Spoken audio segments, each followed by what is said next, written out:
Саламатсыздарбы? Бүгүн сөзүбүз депрессия жөнүндө. Мага көптөгөн каттар келет, эже мен депрессия абалында болуп жатам деп. Ошол себептен бул видеодо кененирээк маалымат бере кетсек, депрессия анан субдепрессивдүү абал деген түшүнүк бар. Субдепрессивдүү абал деген эмне? Бул депрессияга жакын калган же ошол нерсе депрессиянын башталышы десек болот. Бул учурда адамдын маанайы чөгөт, эмнегедир эч нерсеге көңүлү келбейт, жумуш кылгысы келбей калат. Анан пессимисттик көз караштар пайда боло баштайт. Мен кыла албайм, кылгым келген жок. Бардык нерсенин негативдүү жактарын көрө баштасаңыз, демек бул субдепрессивдүү абал. Бирок бул учурда сиз кадимкидей эле тамактана бересиз, уйкуңуз кадимкидей эле жакшы эле абалда. Ал эми депрессия болгон адам таптакыр тамак ичпей калат, же болбосо ашыкча өтө эле тойгонун билбегей тамактануу болушу мүмкүн.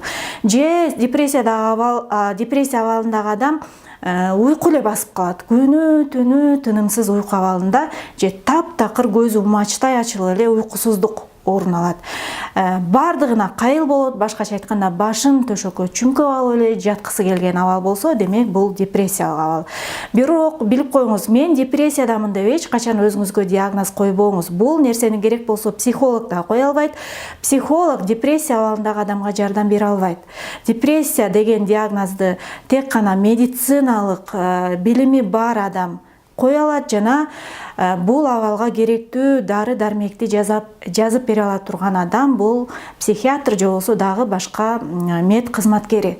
Ошол себептен өзүңүздү депрессиядамын деп ойлоп аткан болсоңуз, эч качан бул нерсеге шашылбаңыз, бир бүтүм чыгарууга.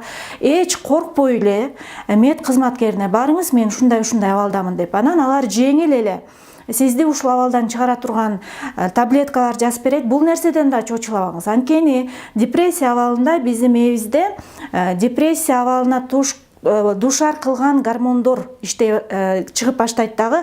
Ал эми кубанычтын, бактылуулуктун гормондору чыкпай калат.